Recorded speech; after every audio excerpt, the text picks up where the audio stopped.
Oui, Monsieur le Président, je vais vous parler des familles. Vous allez pouvoir entendre des choses à ce sujet. Monsieur le Président, Madame la Vice-Présidente, mes chers collègues, vous avez quand même réussi l'exploit ces dernières semaines et à travers cette délibération d'opposer 3 sujets qui n'auraient jamais dû s'opposer. La gratuité des manuels scolaires, le pouvoir d'achat des familles et le soutien aux librairies indépendantes. Sommes-nous censés choisir entre soutenir les familles ou les librairies indépendantes ? Ces sujets essentiels ne devraient-ils pas être traités ensemble? Mais la tentation de la communication n'est jamais très loin et avec un intitulé magistral dont vous avez le secret, vous affirmez haut et fort soutenir le pouvoir d'achat des familles en pleine crise des Gilets jaunes. Et pourtant, vous le savez très bien, sur les départements auvergnats comme les départements rhône-alpins, la gratuité des manuels scolaires était déjà une réalité. Les systèmes étaient différents, mais dans la quasi-totalité des cas, le reste à charge pour les familles était nul. Donc ce que vous nous proposez, ce n'est pas de passer à la gratuité pour tous, mais comme vous le prétendez, mais c'est de changer les modalités de prise en charge des manuels scolaires des lycées de la région. Alors c'est sûr, en intitulé, c'est moins clinquant, mais c'est bien cela que vous nous proposez. Mais au passage, la gratuité réelle et pour tous en prend un coup.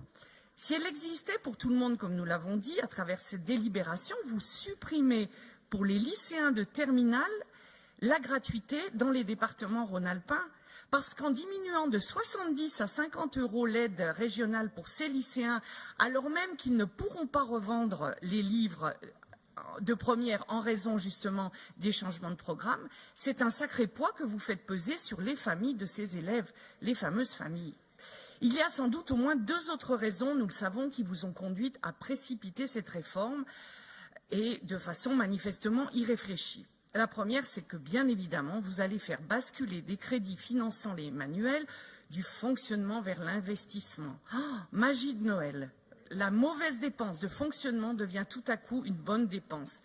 C'est absurde, effectivement, mais cela relève de votre dogmatisme budgétaire. La deuxième raison, c'est qu'avec cette délibération, en plus, vous adressez un vrai signal aux familles des lycées privés, particulièrement en Auvergne, puisque désormais, elles seront également bénéficiaires de la gratuité. Votre réforme nous apparaît donc à ce stade opportuniste, carrément injuste pour les élèves de terminale et clientéliste sur la question des lycées privés. Alors que les enjeux sont énormes pour les acteurs d'Auvergne-Rhône-Alpes, vous avez choisi de conduire ce changement majeur sans concertation, sans écoute et sans préparation. Et nous nous retrouvons aujourd'hui à examiner un dispositif dont nous ne savons même pas comment il sera concrètement mis en œuvre. Comment les appels d'offres que vous envisagez seront-ils allotis? Selon quel périmètre? Quelles garanties donnez-vous aujourd'hui pour que les manuels scolaires de nos enfants ne soient pas fournis par Amazon? Comment sera gérée la prescription pédagogique des enseignants? Comment les consommables seront pris en charge? Quelle est la place des fédérations de parents d'élèves dans ce système? Et si nous, alors que nous devons voter aujourd'hui, nous ne le savons pas encore, comment imaginer que tous les acteurs concernés puissent s'y retrouver? Venons-en au fond, les systèmes existants en Rhône-Alpes, mais aussi en Auvergne, avaient été construits sur la double exigence.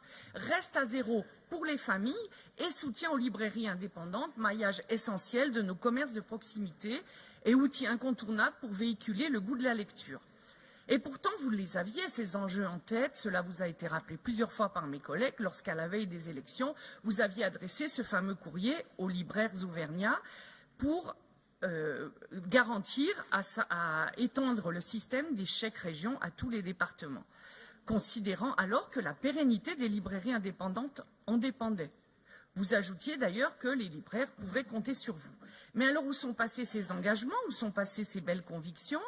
Considérez-vous aujourd'hui que la pérennité des librairies indépendantes est moins importante qu'il y a 3 ans? Qu'elles sont moins soumises à la concurrence de la grande distribution et qu'elles nécessitent moins d'attention de la part de notre collectivité? Nous croyons en la possibilité de concilier pouvoir d'achat des familles, économie de proximité et vitalité des territoires. Et saisir la question des manuels scolaires pour répondre aux enjeux, c'est possible. Donc aujourd'hui, vous nous proposez un texte rédigé à la va-vite, auquel les acteurs n'ont pas été associés.